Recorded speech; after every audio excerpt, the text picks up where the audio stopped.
யாழ்ப்பாணத்தில் கடந்த ஒரு வார காலப்பகுதியில் 29 பேர் யாழ்ப்பாண போலீசாரினால் கைது செய்யப்பட்டுள்ளனர்.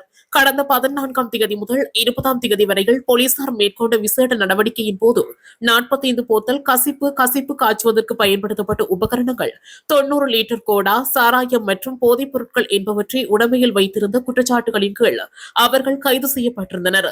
இவ்வாறு கைது செய்யப்பட்ட அனைவரும் நீதிமன்றத்தினூடாக சட்ட நடவடிக்கைக்கு உட்படுத்தப்பட்டுள்ளதாகவும் போலீசாரின் விசேட நடவடிக்கை தொடர்ந்து முன்னெடுக்கப்பட்டு வருவதாகவும் போலீசார் தெரிவித்தனர்.